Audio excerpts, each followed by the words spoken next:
이 확산을 늘리지 않는 방향으로 우리가 잘 생활의 패턴을 유지했으면 좋겠습니다.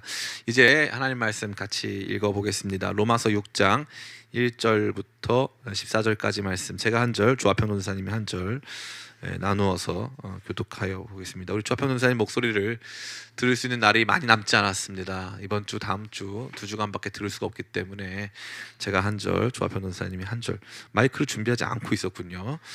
제가 한 절, 조아평 전사님이 한 절, 좀 긴급한 모습을 보여드려 선고합니다. 로마서 6장 1절부터 14절, 제가 한 절, 조아평 전사님이 한 절. 사실은 마이크가 없어도 여러분 다 들으실 수 있지만 그럼에도 불구하고 이렇게 녹음이 다 되고 있기 때문에 제가 한 절, 우리 조아평 선생님 한 절 같이 읽겠습니다. 제가 보겠습니다. 그런즉 우리가 무슨 말을 하리요? 은혜를 더하게 하려고 죄에 거하겠느냐? 그럴 수 없느니라. 죄에 대하여 죽은 우리가 어찌 그 가운데 더 살리요? 무릇 그리스도 예수와 합하여 세례를 받은 우리는 그의 죽으심과 합하여 세례를 받은 줄을 알지 못하느냐? 그러므로 우리가 그의 죽으심과 합하여 세례를 받음으로 그와 함께 장사되었나니 이는 아버지의 영광으로 말미암아 그리스도를 죽은 자 가운데서 살리심과 같이 우리로 또한 새 생명 가운데서 행하게 하려 함이라. 만일 우리가 그의 죽으심과 같은 모양으로 연합한 자가 되었으면 또한 그의 부활과 같은 모양으로 연합한 자도 되리라. 우리가 알거니와 우리의 옛사람이 예수와 함께 십자가에 못 박힌 것은 죄의 몸이 죽어 다시는 우리가 죄에게 종노릇하지 아니하려 함이니 이는 죽은 자가 죄에서 벗어나 의롭다 하심을 얻었음이라. 만일 우리가 그리스도와 함께 죽었으면 또한 그와 함께 살 줄을 믿노니 이는 그리스도께서 죽은 자 가운데서 살아나셨음에 다시 죽지 아니하시고 사망이 다시 그를 주장하지 못할 줄 알미로라. 그가 죽으심은 죄에 대하여 단번에 죽으심이요 그가 살아계심은 하나님께 대하여 살아계심이니 이와 같이 너희도 너희 자신을 죄에 대하여는 죽은 자요 그리스도 예수 안에서 하나님께 대하여는 살아있는 자로 여길지어다. 그러므로 너희는 죄가 너희 죽을 몸을 지배하지 못하게 하여 몸의 사욕에 순종하지 말고 또한 너희 지체를 불의의 무기로 죄에게 내주지 말고 오직 너희 자신을 죽은 자 가운데서 다시 살아난 자 같이 하나님께 드리며 너희 지체를 의의 무기로 하나님께 드리라. 같이 읽겠습니다. 죄가 너희를 주장하지 못하리니 이는 너희가 법 아래에 있지 아니하고 은혜 아래에 있음이라. 아멘. 설악산에 올라가 보면 이 울산 바위라고 하는 좀 뜬금없는 이름의 바위가 존재합니다. 이 울산 바위를 위시한 여러 이 설악산 전경이 너무 아름답기 때문에 사람들이 꼭 속초 지역 또 설악산 인근 지역을 가면 울산 바위를 보고 또 사진도 찍고 하려고 노력합니다. 울산 바위라고 하는 이 큰 구조물을 바라보는 이 각도에 따라서 경관이 굉장히 다를 수 있습니다. 그런데 흥미로운 것은 울산 바위를 바라볼 수 있는 다양한 이 각도가 있죠. 다양한 관점이 존재할 수 있다는 것입니다. 그래서 이 사람은 이 면에서 그 해당 대상을 바라보면서 느끼는 감상이 다를 수 있고, 또 다른 사람은 또 정면에서 또 다른 측면에서 바라보면서 그 느끼는 감상이 다를 수는 있습니다. 그러나 절대 하지 말아야 될 것이 하나 있는데, 설악산 뒤편에 가서 인제 지역 가서 울산 바위를 보면 안 나옵니다. 울산 바위가 보이질 않아요. 그러니까 아무리 설명을 해도 이해할 수가 없는 것이죠. 성경 읽기도 이와 같습니다. 성경은 기록된 말씀이기 때문에 우리 각자의 관점을 통해서 성경 말씀을 이해할 수 있습니다. 어떤 사람은 정면에 있어서 더 넓게 더 크게 보기도 하고, 어떤 사람은 측면에 있어서 특정한 부분이 강조되어 보이기도 하지만, 확실한 것은 그 해당 본문 뒤에 있으면 절대 본문의 내용이 이해되지 않는다는 것이죠. 그러니까 이 본문의 해석이 가능한 관점이 한정적으로 제공된다는 뜻을 말하는 것입니다. 성경에 있어서 이 본문이 해석될 수 있는 관점이 한정적으로 제공된다고 할 때 가장 중요한 것은 저자의 의도입니다. 다시 말해, 하나님께서 어떤 의도를 가지고 어떤 맥락 속에서 이 말씀을 전해주고 계신가라는 것이죠. 그 부분에 서지 않는다면 성경 본문을 우리는 제대로 이해하고 바라볼 수 없다는 것입니다. 그렇기 때문에 저는 여러분 모두에게 있어서 성경을 문맥을 쫓아 큰 덩어리, 큰 주제를 가지고 읽어나가는 습관을 기르실 것을 권면드립니다. 우리는 지난 시간 어떻게 한 분 예수님이 우리를 위한 대속사역을 완성하실 수 있는지에 대한 원리를 생각해 보았습니다. 대표성의 원리라고 하였죠. 오늘 말씀은 바로 그 대표성의 원리로부터 출발합니다. 그 대표성의 원리가 어떻게 우리에게 적용되어서 우리 각자에게 바로 의를, 각자에게 놀라운 구원을 주실 수 있는가, 또한 그것이 우리에게 무엇을 의미하는가를 오늘 본문이 잘 말해주고 있다는 것이죠.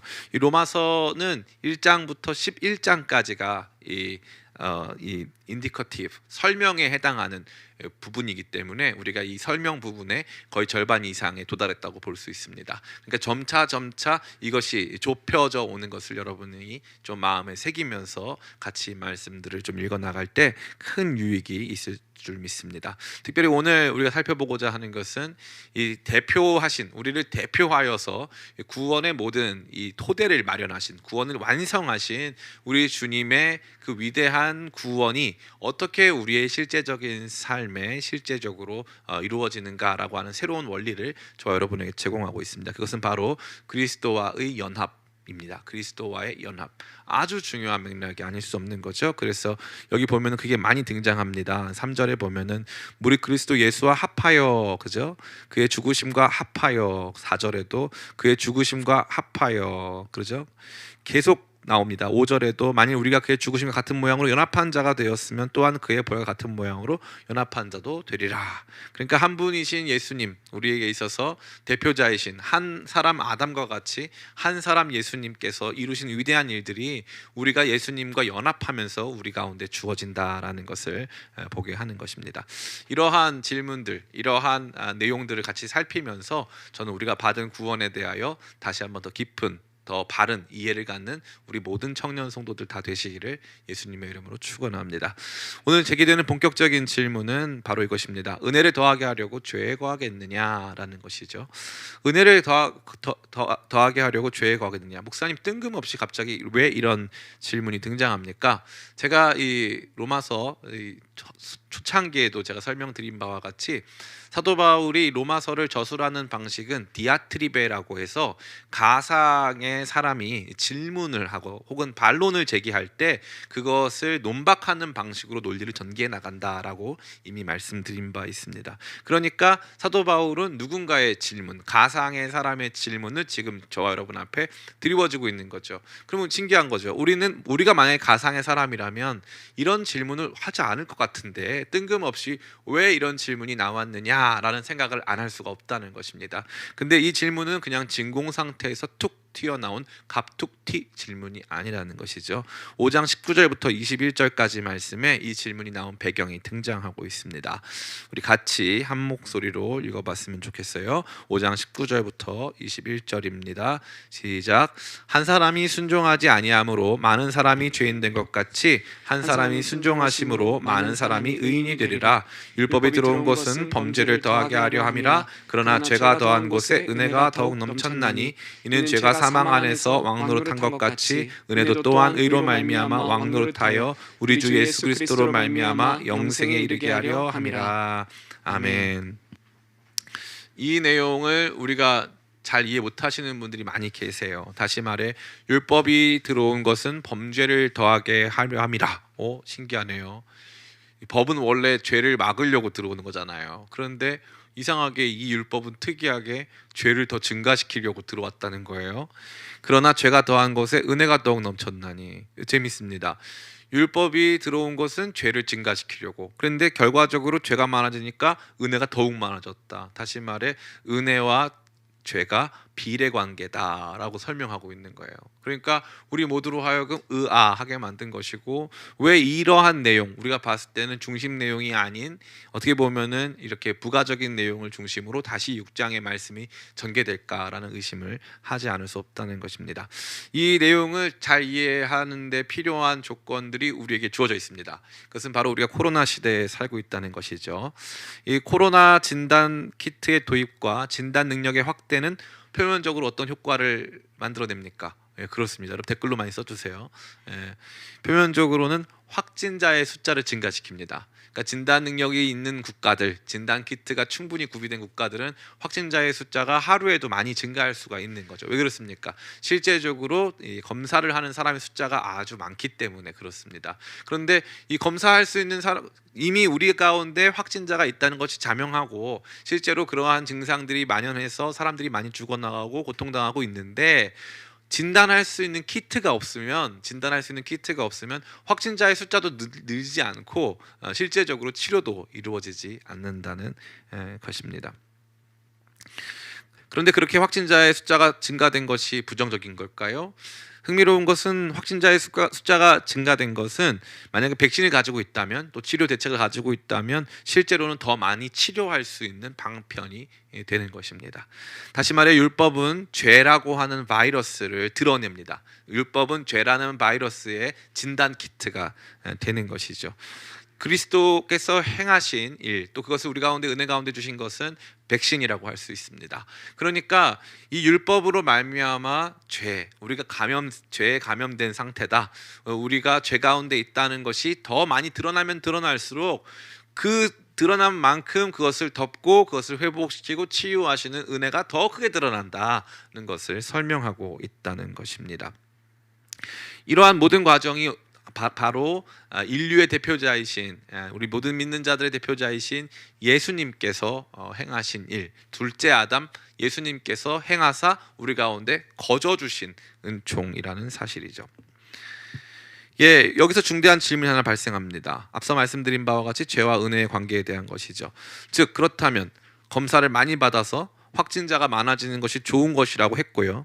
치료가 저렇게 손쉽게 이루어진다면 우리는 걱정할 필요 없이, 감염의 염려 없이 다시 마음대로 살아서 재확진되면 또 감염 검사 받아서 감염 진단 키트 통해서 검사 맡아서 또 치료되면 되겠네요 라고 우리가 생각할 수 있다는 거라는 사실이죠.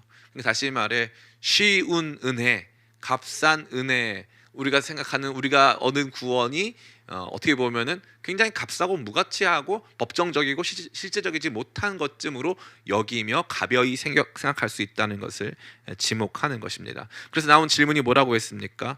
아니, 은혜를 더하게 하려고 죄에 거하겠느냐? 백신 또 맞으려고 또 감염 상태에 머무르겠느냐? 백신 또 맞으려고 그냥 또 수많은 사람들 모여있는 할로윈 파티에 또 가겠느냐? 그러한 질문을 하고 있는 것입니다.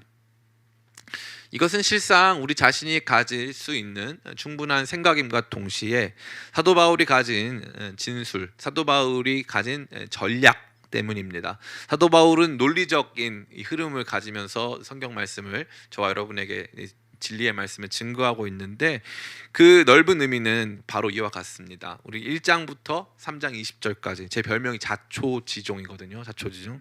그래가지고 다 설명을 들어야 돼요. 그래서 1장부터 3장 20절까지는 복음이 필요하다. 그러려면 뭘 알아야 된다? 다 죄인이다. 의인은 없나니 하나도 없다.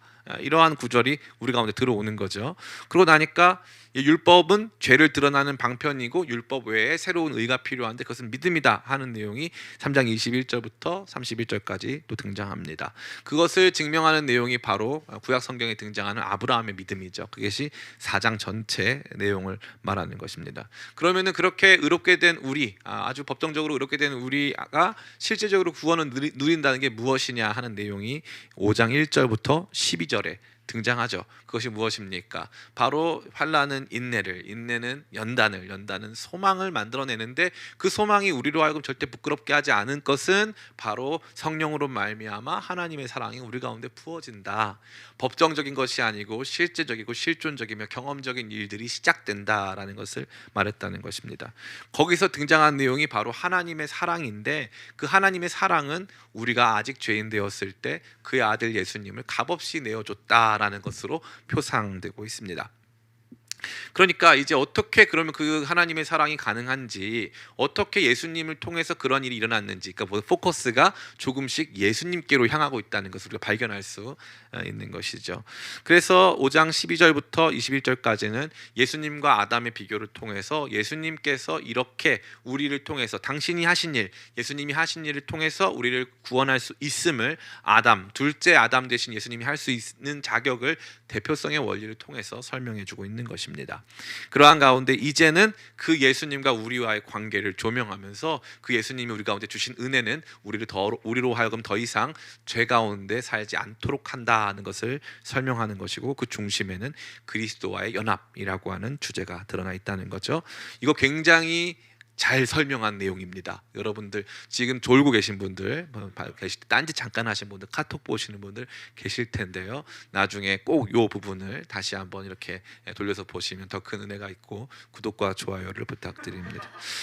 자, 그렇다면 이 그리스도와 연합에 대해서 우리가 잠시 생각해 보기를 원하는데요. 이 그리스도와의 연합은 두 가지 측면입니다. 한 가지는 그리스도의 죽음과의 연합, 다른 한 가지는 그리스도의 부활과의 연합이 되겠습니다. 우리 같이 한번 읽어보겠습니다.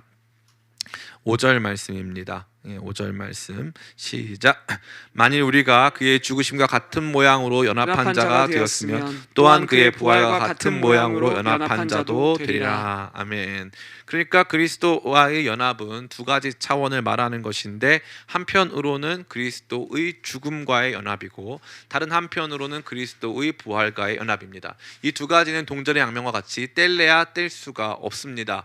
그리스도 안에서 죽지 아니하면 새로운 생명으로 다시 태어날 수 없습니다. 그리스도 안에서 새로운 생명 태어나기 위해서는 반드시 이 죽음이라는 과정을 통과해야 되는 것이죠. 그러니까 이 십자가와 부활은 언제나 중요한 한 쌍을 이루고 있습니다. 그런데 의미적으로는 이 두 가지를 나누어서 생각해 볼 필요가 있습니다. 첫 번째, 우리는 그리스도의 죽음과의 연합을 생각해 볼 필요가 있어요.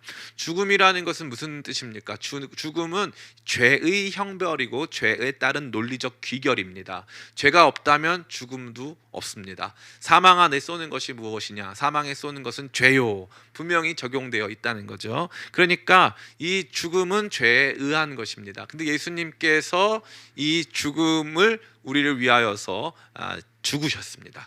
우리를 대신하여 형벌로서의 죽음을 대신 당하셨다는 사실이죠. 이것은 다시 말해 우리가 예수님 안에서 마땅히 받아야 할 죄의 이 논리적 귀결이요 죄의 형벌인 죽음을 이미 받았음을 말해주고 있는 것입니다. 그래서 우리는 죄에 대하여서 죄의 결과를 이미 예수님 안에서 치렀기 때문에 우리 자신에게는 더 이상 이 죄의 영향이 다가올 수 없음을 논리적으로 설명하고 있는 것입니다. 그것이 바로 그리스도의 죽음과의 연합이 된다는 것입니다. 두 번째로 보게 되는 것은 그리스도의 생명과의 연합입니다. 이것은 놀랍게도 우리로 하여금 새로운 생명 가운데 살도록 했습니다. 다시 말해 예수님께서 부활하여 새로운 생명 되셨는데 죽지 아니하고 하나님 앞에 살아가시는 생명 아닙니까? 그러니까 그 생명이 우리 가운데 주어졌음을 말해주고 있는 것입니다. 한편 부정적인 측면은 우리가 죄로 말미암아 받아야 하는 형벌인 죽음이 이미 그 값을 치렀다는 것이요, 다른 한편으로는 그 형벌이 끝나고 새로운 생명이 우리 가운데 부여되어서 이제 우리가 하나님 앞에서 살 수 있다는 것입니다. 하나님 앞에 산다는 것은 언제나 의란 뜻이에요. 의. 제가 언제나 말씀드리죠. 의를 관계적으로 해석하는 게 여러분들이 성경 말씀, 특별히 로마서를 이해하는 데서 제일 중요합니다. 의의 관계성. 왜냐하면 하나님 앞에서의 당당하고 떳떳함을 상징하는 것이기 때문에 이제는 내가 가지고 있었던 떳떳지 못함이 예수 그리스도의 십자가 위에서 다 제거되고 이제는 그리스도의 부활과 연합하여서 하나님 앞에서 떳떳한 생명을 가진 존재로, 죄와는 상관없는 존재로 살겠다는 거죠. 그러니까 죄 있음 사망, 죄 없음 영생, 요 관계 안에서 이제 새로운 모습이 되었다는 것입니다. 자, 이렇게 어려운 내용 잠시 이제 우리가 이제 여기까지 하고요. 그러면 구체적으로 이것이 매일의 삶을 살아가는 우리에게는 어떠한 의미를 줄 수 있느냐라는 얘기를 안 할 수가 없습니다. 세 가지 정도로 생각해 볼 수 있는데요. 첫 번째, 우리 자신을 죄에 대해서는 죽은 존재요, 하나님께는 살아있는 존재로 취급하라라는 것입니다. 취급하라. 이것은 무슨 뜻입니까? 우리의 감정이, 우리의 실존이 여전히 죄에 이끌리고 죄의 유혹 가운데 있고 때로는 죄의 영향과 지배 가운데 있는 것처럼 보임에도 불구하고 우리는 죄에게 죽은 존재고 우리는 하나님께 살아있는 존재라고 스스로 취급하라라는 것입니다. 우리 11절 말씀 같이 한번 읽어보겠습니다. 시작. 이와 같이 너희도 너희 자신을 죄에 대하여는 죽은 자요 그리스도 예수 안에서 하나님께 대하여는 살아있는 자로 여길지어다. 아멘. 우리가 주목할 동사는 바로 살아있는 자로 여길지어다라는 동사입니다. 이 동사는 헬라어로 로기조마이라고 합니다. 로기조마이. 앞에는 이 로고스라는 뜻이 당연히 되겠죠. 뒤에는 조마이가 붙었으니까 이제 이것이 말이 되게 하다, 혹은 또 어떤 의미로 봤으면 그렇게 여기다, 그렇게 calculate, 그렇게 계산하다, 그렇게 count, 그렇게 셈하다, 이런 것을 말하는 것입니다. 이 단어는 신약 성경에 총 35번 등장하고 로마서에서는 16번 등장하는데, 이 정확한 뜻을 우리 가운데 분명히 알게 해주는 것은 4장입니다. 4장에 엄청나게 많이 등장합니다. 제가 오늘 화면에 띄워드리진 않았습니다. 여러분의 집중력을 시험하기 위해서 제가 잠시 읽어드리겠습니다. 4장 1절부터 9절인데요. 제가 읽어드리겠습니다. 그런즉 육신으로 우리 조상인 아브라함이 무엇을 얻었다 하리요? 만일 아브라함이 행위로서 의롭다 하시는 받았다면 자랑할 것이 있으려니와 하나님 앞에서는 없느니라. 성경이 무엇을 말하느냐? 아브라함이 하나님을 믿음에 그것이 그에게 의로 여겨진 바 되었느니라. 일하는 자에게는 그 삭시 은혜로 여겨지지 아니하고 보수로 여겨지거니와 이를 아니할지라도 경건하지 아니한 자를 의롭게 하시는 일 믿는 자에게는 그의 믿음을 의로 여기시나니. 여러분, 여기까지 등장했을 때 얼마나 벌써 4번 이상의 여겨지다라는 단어가 등장했죠. 9절 말씀도 그런즉 이 복이 할례자에게냐 혹은 무할례자에게냐 무릇 우리가 말하기를 아브라함에게는 그 믿음이 의로 여겨졌다 하노라. 아멘. 아브라함이 스스로 이 믿음이 의라고 판단한 게 아니고요, 하나님께서 그것을 의로 그냥 간주하셨다, 의로 받아들이시기로 셈하셨다, 하나님께서 그렇게 카운트하셨다라고 생각하면 딱 맞을 것 같습니다. 그러니까 이것이 우리 스스로에게도 매우 중요한 메시지를 던지고 있는데, 우리가 신앙이라고 하는 우리의 실존적인 삶의 내용들을 가지고 살아갈 때 때때로는 이것이 잘 받아들이지 않는다는 것이죠. 죄의 영향이 있고 또 은혜의 충만함이 느껴지지 않고 할 때가 있는데, 궁극적으로 우리가 존재적으로 우리가 어떤 사람으로 선언하는 것이냐? 우리는 죄에 대해서는 죽은 사람이고 의에 대해서 산 사람이다. 그렇게 선언하고 그렇게 간주하고 그렇게 살아가는 것이 마땅하다고 여기는 것입니다. 어떤 사람이 버스를 잘못했다고 치십시다. 어떤 사람이 버스를 타서 동쪽으로 가야 하는데 서쪽으로 가는 버스, 길 건너에서 버스를 탔다고 치십시다. 버스가 출발해서 다음 정거장까지 가기 위해서는 시간이 필요한데요, 그 사람이 그 버스 안에서 그럼 취할 수 있는 행동이 여러 가지가 있습니다. 내려달라고 요청할 수도 있고 다양한 방식이 존재합니다. 근데 버스는 이미 출발했죠. 그래서 이 버스가 출발되었는데 나는 이 방향으로 가고 싶지도 않고 갈 수도 없는데 실제로 나는 그 방향으로 가고 있다는 겁니다. 그러니까 이 사람이 너무 답답한 나머지 나는 저쪽 동쪽으로 가야 되는데 서쪽으로 가는 버스를 탔으니까 내가 비록 할 수 있는 것은 아무것도 없지만 그래도 내 몸이라도 동쪽으로 가자 해가지고 버스 진행 방향은 서쪽인데 동쪽으로 몸을 돌리고 계속 걸어서 동쪽 방향으로 버스 안에서 걷고 있다 생각해 보시길 바랍니다. 그런 사람이 세상에 있습니까? 없습니까? 없죠. 일단 버스는 출발했습니다. 우리는 믿음으로 의롭게 함이라고 하는 버스에 타게 된 거예요. 믿음으로 의롭게 함이라고 하는 버스에 탔고 그 버스 안에서 영적인 유익들을 누릴 수 있다고 말씀하셨고, 그 버스가 진행하면 진행될수록 위대한 성화의 능력으로 말미암아 우리가 믿고 순종한 만큼 그 의가 우리의 삶에 나타나게 될 것을 약속하셨습니다. 그런데 그럼에도 불구하고 우리가 두고 온 것, 여전히 아직까지 충분히 우리가 가야 할 곳으로 가지 못했기 때문에 두고 온 아쉬운 마음 때문에 우리의 몸을 돌이켜 그쪽으로 향한다 할지라도 우리는 여전히 그 버스 안에 태워져 있는 것입니다. 그러니까 우리가 인정해야 될 것은 우리는 이 버스에 탔다 이거예요. 우리는 죄에 대해서 죽었고 하나님 앞에서 살아있는 그 버스에 승차한 것입니다. 거기에 타 있다고 스스로를 그렇게 간주하고 여긴다는 거죠. 우리의 삶의 방향이 그쪽으로 간다고 더 이상 부정하지 말고, 여러분의 믿음 없음이나 여러분의 삶의 온전치 못함으로 말미암아 여러분 가운데 구원 없다고 자꾸 부정하지 말고, 하나님을 신뢰하는 가운데 예수 그리스도를 믿으면 주시는 의를 우리가 마음의 확신 속에 받아들고 그렇게 카운트해라. 너는 이미 죄에 대해서는 죽은 존재다라고 카운트하라는 뜻이죠. 이게 굉장히 중요합니다. 왜냐하면 많은 청년들이 여전히 많은 죄의 유혹 가운데서 좌절하고 낭망할 때가 많기 때문에 그렇죠. 그런데 자꾸 그 버스에 대한 의식은 하지 않고, 내가 좌절하고 낭망하면서 내 삶이 이것밖에 되지 않기 때문에 구원의 역사가 나에게는 상관이 없는 것쯤으로 생각한다는 것입니다. 그러나 그렇지 않습니다. 지금 조금 차가 막혀 보이고 지금 터널 속이어서 우리가 얼만큼 진행했는지 알 수 없지만 확실한 것은 우리는 믿음으로 의롭게 하면 태워주시는 그 구원 열차, 그 구원 버스에 탑승하고 있는 것입니다.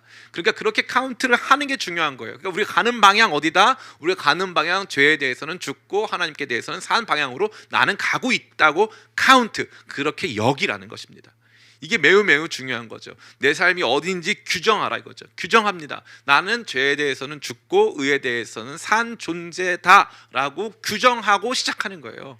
그게 굉장히 중요한 것입니다. 그래서 사도 바울이 말하고 있는 거 아닙니까? 그렇게 느껴라가 아니에요. 그렇게 실제적인 열매를 당장 보여라, 그거 아닙니다. 중요한 것은 먼저 나 자신이 죄에 대해서는 죽은 존재고 의에 대해서는 살았다. 다시 말해 그리스도와의 연합을 통해 그리스도께서 십자가에서 죽으실 때 옛사람, 옛 나도 같이 죽었다. 그리고 그리스도께서 살아나실 때 이제 새로운 나도 살았다라고 인정하고 그렇게 카운트하고 비록 내 눈에 아무것도 보이지 않지만 그 믿음의 길로 걸어가라 라고 말씀하고 있는 것입니다. 전 여러분 모두에게 그러한 용기 드리길 원하고 그러한 마음의 결단, 그러한 마음의 분명한 생각과 의식이 여러분 가운데 있기를 간절히 축원합니다. 또한 두 번째입니다. 두 번째 삶의 지침으로 우리 가운데 주어진 것은 우리의 삶을 의의 무기로 하나님께 드리라는 것입니다. 우리의 삶을 의의 무기로 하나님께 드리라라고 되어 있죠. 우리 13절 말씀 같이 한번 읽어보겠습니다. 시작. 또한 너희 지체를 불의의 무기로 죄에게 내주지 말고 오직 너희 자신을 죽은 자 가운데서 다시 살아난 자 같이 하나님께 드리며 너희 지체를 의의 무기로 하나님께 드리라. 아멘. 여기 보니까 뭐가 제일 많이 나옵니까? 내주다, 드리다, 드리다, 이게 제일 많이 나오죠. 나 자신을 어떻게 보여주고 혹은 어떻게 헌신하고 어떻게 내어 바칠 것이냐를 말하고 있는 것입니다. 이것은 매우 흥미롭습니다. 우리라고 하는 존재, 우리라고 하는 특별히 여기 보면은 우리의 지체라고 되어 있습니다. 너희 지체, 우리의 몸의 각 부분을 의미하는 거죠. 우리 삶의 각 부분, 우리 몸의 각 부분을 불의의 무기로 죄에게 내주지 말아라라는 것이죠. 이 부분에 있어서는요, 임페러티브, 명령법이 사용되고 있어요. 그 말은 무엇이냐? 여기서는 우리의 의지가 작용한다는 것입니다. 다시 말해 그 버스 안에서 우리가 살아가면서 그 버스를 더욱더 이렇게 열정적으로 타고 다니는데 우리가 끊임없이 앞서 말씀드린 바와 같이 충만하게 그 버스의 일원이 돼서 더 앞으로 전진할 수가 있는데 그렇게 하지 않고 이제는 그렇게 가면 안 되는 길을 향해서 나가고 있다면 그렇게 하지 말아라. 그렇게 하지 말아라. 그렇게 하지 말아라. 분명히 이 길로 가야 한다라는 것이죠. 앞서 말씀드린 이 버스라고 하는 내용이 마치 이제 하나님께서 작정하신 그분의 구원의 섭리 결정을 의미하는 것 같아 보이죠. 그러나 우리가 간과해서는 안 되는 것이 있는데 구원의 여러 측면 중에 성화라는 측면이 있습니다. 이 성화라고 하는 측면은 구원의 여러 서정 중에 독특하게도 영화에 이르기 전인데 이 성화라고 하는 측면에 하나님의 견인의 역사가 등장하지만 이 하나님의 견인을 쫓아 성도의 견인, 하나님께서 우리를 이끌어 가시는 그 견인의 역사 가운데서 우리가 불순종하면 할수록 하나님의 은혜, 하나님의 영광을 우리가 덜 참여하게 되는, 다시 말해 이 성화의 부분에 있어서는 하나님과 인간의 상호 협력적인 부분이 강조되고 있다는 것입니다.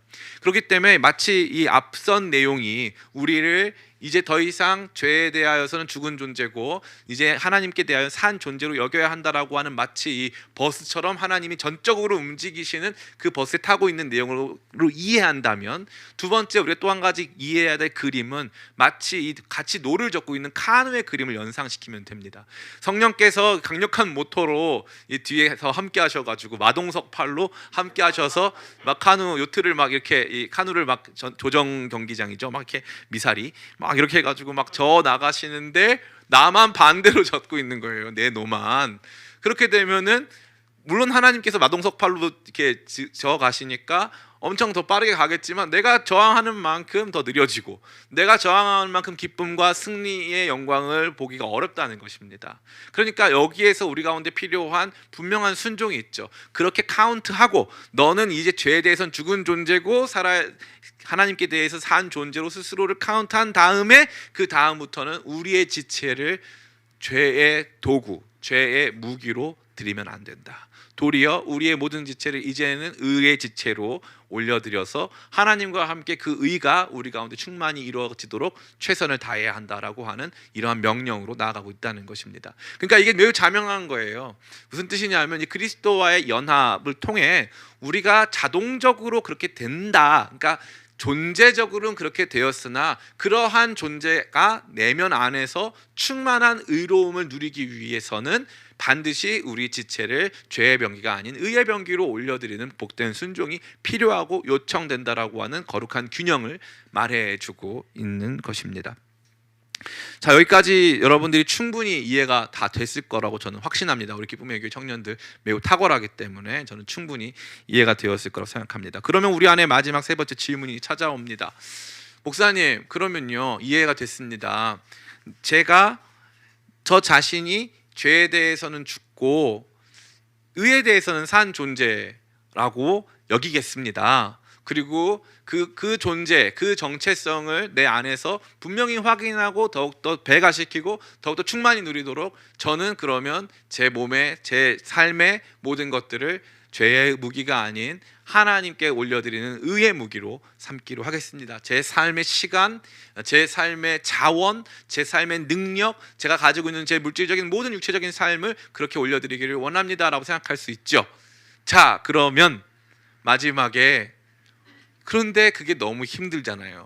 근데 그게 너무 어렵잖아요. 그러면 어떻게 해야 하느냐라고 하는 질문이 등장하는 것이죠. 그래서 뭐라고 되어 있습니까? 법 아래 있지 말고 은혜 아래 있으라라는 것입니다.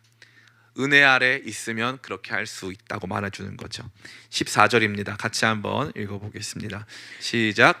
죄가 너희를 주장하지 못하리니 이는 너희가 법 아래 있지 아니하고 은혜 아래 있음이라. 아멘. 죄가 너희를 주장하지 못하리니, 죄가 영향을 못 준다는 뜻이 아니에요. 죄가 너희를 완전 통제해서 아무것도 하지 못하게 만들고 죄 가운데서 끊임없이 신음하지 못하게 만든다는 거죠. 그럼 언제? 은혜 아래 있을 때. 은혜 아래 있을 때 조금이나마 나의 삶을 의의 병기로 하나님께 드릴 수 있다는 거예요. 법 아래 있을 때가 아니라. 이게 가장 중요한 내용입니다. 그리스도와의 연합이 우리 가운데 보여주고자 하는 내용이 바로 그거예요.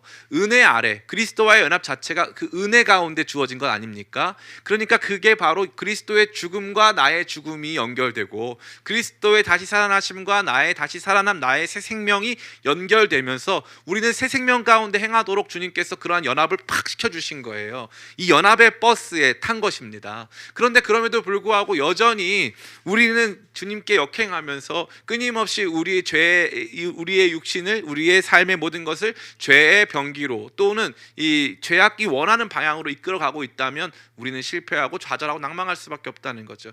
그렇게 하지 않기 위해 또 우리의 삶을 의의 병기로 하나님께 드리기 위해서 반드시 필요한 게 있는데 은혜 아래 거하라는 것입니다. 자, 그러면 은혜 아래 거한다는 게 뭐냐를 생각해보지 않을 수 없는 거죠. 은혜 아래 거한다는 것은 법 아래 있지 않다는 것을 말하는 것입니다. 법은 무엇입니까? 법은 최소한 미니멈이에요. 미니멈. 이거 지켜라, 저거 지켜라, 이거 해야 된다, 이게 죄다, 아니다. 이게 바로 법 아래에 있는 삶입니다. 그런데 동시에 그런데 그럼에도 불구하고 성경은 뭐라고 말합니까? 죄가 우리를 주장하지 못하는 상태는 바로 우리가 은혜 아래에 있을 때라는 거죠.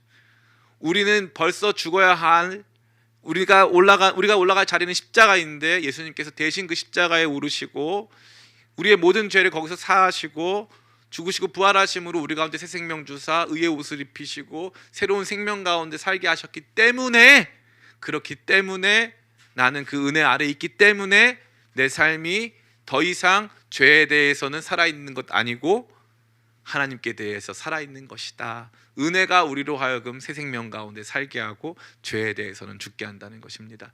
은혜를 알고 은혜를 묵상하고 은혜를 충만하게 누리면 누릴수록 우리는 죄에 대하여서 죽고 하나님께 대하여 살아가는 위대한 삶을 살 수 있는 것이죠. 이 엄청난 전환, 이 엄청난 마음의 변화가 전 여러분 가운데 날마다 더하시기를 예수님의 이름으로 축원합니다. 이제 말씀을 마칩니다. 저는 중학교 1학년 때 세례를 받았습니다. 저는 세례 중에도 이제 침례를 받았거든요. 침례. 세례는 이제 우리가 하는 약식 세례라는 게 있습니다. 이제 목사님마다 이렇게 물을 부으시는 양이 굉장히 다릅니다. 그 이제 어떤 분은 굉장히 탁 튀기시는 분도 계시고 이렇게 적절한 양 하신 우리 교회 좀 많이 하죠. 우리 교회는 거의 침례를 방불케 하는 수준으로 막 지금 정말 이렇게 제가 나중에 여기 흰색 장갑에 물갈퀴도 같이 넣어가지고 진짜 많이 붓고 싶은데요. 저는 중학교 다닐 때 이제 세례가 아닌 침례를 받았는데 그때 저를 이렇게 침례 주신 목사님은 미국에서 오신 목사님이셨어요. 근데 그 당시에 제가 어디서 침례를 받았냐면 하얏트 호텔 수영장을 전세내서 거기서 침례를 받았어요. 저는 그때까지 중학교 때니까 그게 얼마나 대단한 일인지 몰랐어요. 나중에 제가 알게 됐습니다. 왜냐하면 저는 그때 거기서 침례 받은 다음에 단 한 번도 거기 가본 적이 없어요. 제 인생에서 거기를 들어가 본 적이 한 번도 없다는 거죠. 그래서 거기서 제가 침례를 이렇게 받았습니다. 뭐 저희가 하는 약식 세례 장로교도 침례를 줄 수 있습니다. 여러분 오해하지 마시길 간절히 바랍니다. 우리가 하는 약식 세례와 달리 침례가 주는 충격은 좀 큽니다. 왜냐하면은 실제로 사람이 이제 물이라고 하는 어떤 구체적인 이제 공간이죠. 그 안에 들어갔다가 나오는 거기 때문에 이 침례가 주는 상징성과 그 예식 자체가 갖는 폭발성이 굉장히 커요. 그래서 이 교회에서 약식 세례 줄 때보다 침례할 때 자기 신앙 고백하고 물에 들어가서 할 때 정말 감동이 사실 좀 다릅니다. 그래서 저는 제가 아는 교회도 장로교인데 침례를 주는 교회가 있거든요. 그래서 대한예수 장로 합동직입니다. 그 교회도 아주 버젓이 잘 하고 있는 교회인데, 그래서 저도 언젠가 우리 교회도 그런 침례를 줬으면 좋겠다 하는 마음을 갖고 있는데 좀 튀지 않으려고 노력을 많이 하고 있습니다. 그 순간이 너무나 감동적이에요. 그때 어떻게 하냐면은 이제 나 목사 누구는 뭐 위임받아 뭐 성령과 아버지와 아들과 성령의 이름으로 너에게 침례를 주노라 한 다음에 누구에게 침례를 주노라 한 다음에 이제 코를 받고 이제 뒤로 넣었다가 팍 이렇게 꺼내는 거죠. 팍. 그때 과거에 나는 죽었고 새로운 내가 태어났다고 하는 이 세례가 주는 엄청난 충격을 우리 모두 느낄 수가 있습니다. 근데 이것이 이러한 세례, 연합된 침례가 이제 물론 한 번 받습니다. 평생 한 번 받는 것이지만 그 정신이야말로 우리가 받은 구원을 가장 잘 표상해 주는 것입니다. 십자가에서 우리는 그리스도와 함께 죽었습니다. 죽었기 때문에 반응하지 않고 죽었기 때문에 추구하지 않습니다. 죽었기 때문에 거기에 대하여서 그 어떤 자극에도 민감할 수가 없다는 것이죠. 그것이 우리의 존재입니다. 우리의 존재와 우리의 실존은 조금 다를 수 있습니다. 존재의 특성은 한마디로 존재라고 하는 이 관념, 존재라고 하는 이러한 어떠한 우리의 정체성은 예를 들어 그럴 수 있잖아요. 우리가 중학생이라고 하는 정체성이 있는데 학업이 부진해서 중학생만큼의 효과가 없을 때가 있어요. 그러나 그럼에도 불구하고 나는 그 중학교에 속한 중학생이잖아요. 그게 바로 존재죠. 그런데 그 존재에 부합하지 못하는 우리의 실존이 있을 수 있다는 거죠. 앞서 말씀드린 대로 중학교를 입학했는데 중학교 수준의 학업을 따라가지 못하는 부진성이 존재할 수 있다는 거예요. 그러나 확실한 것은 무엇입니까? 우리는 그 학교에 입학을 했고 초등학교는 졸업했다 이거예요. 초등학교는 졸업한 거니까 다시 내가 조금 부진하다고 초등학교 돌아갈 필요가 있다 없다? 없다는 거예요. 없다는 것입니다. 그럴 필요 없다는 거예요. 그리고 자꾸 초등학생을 생각할 필요 있다 없다? 없다는 거죠. 나는 중학생으로서 부진한 거지 초등학생이 아니에요. 그러니까 우리가 갖고 있는 그 부분을 타파해야 된다는 것입니다. 어디에서? 그리스도의 죽음에서 나의 옛사람이 죽었다. 여전히 충분히 죽진 않았고 여전히 아직도 시퍼렇게 살아서 나를 그쪽으로 끌어당기고만 있는 것 같고, 그럼에도 불구하고 확실한 것은 야, 너 중학교 입학했어, 너 이 버스 탔어, 너는 이제 더 이상 뒤로 돌아갈 수 없어. 그걸 인정하라 이것입니다. 그것을 인정하는 것이 너무나 중요한 거죠. 그리고 나서 앞서 말씀드린 바와 같이 이제 중학교 입학했으니까 중학교 학업에는 좀 부진하죠.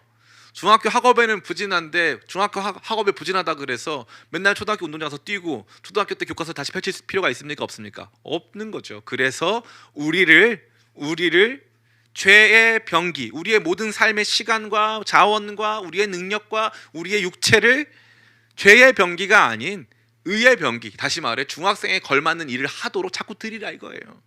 시간을 들이되 이 학교에 적응하고 이 공부를 하는데 더 많은 시간을 들이는 것처럼 우리가 나아가야 될 방향, 성화의 방향에 합당한 순종의 길을 걸어가라 이것입니다.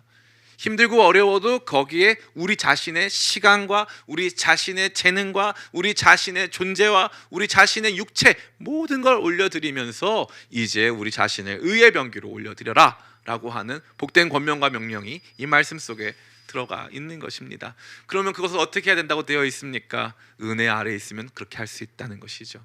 은혜가 우리의 스승이 된다는 것입니다. 은혜가 우리를 가르치고 은혜가 우리를 바꾸고 개조하고 변화시킬 수 있는 능력을 준다는 것입니다. 사람의 성숙은 이와 같이 은혜, 사랑 안에서 이루어지는 것이죠. 이것은 단순히 영적 성숙을 넘어서서 흥미로운 것은 우리의 육적인 성숙 역시도 은혜 아래서 진행됩니다. 엄마 아빠가 내가 하는 이 모든 말이 다 듣기 좋을까요? 꼴보기 싫을 때 많겠죠. 제가 얼마 전에 제가 굉장히 친한 선배님하고 연락을 했는데 최근에 이제 그 선배님이 아이가 있는데 이제 아이가 너무 말을 안 듣는데요. 그래서 얼마나 말을 안 듣냐 했더니 이 명동 한복판에서 날씨 영하 막 10도 이래도 자기가 원하는 게 이렇게 이루어지지 않으면 땅바닥에 누워서 거기서 이제 춤을 춘다고 하더라고요. 거기서 떼를 쓰는데 와, 본인이 정말 자기가 살면서 제일 어려운 게 바로 그거다. 그래서 자녀는 없을수록 좋다. 막 계속 그걸 막 저한테 얘기하는 거예요. 근데 제가 보면서 야, 저런 시절이 우리한테는 없었을까? 예, 제가 그 선배님 혹시 이 설교 들었을 수도 있겠지만 형 선배님도 아마 어렸을 때 그럴 수도 있다는 생각이 누구 닮아서 저럴까라는 생각이 들었어요.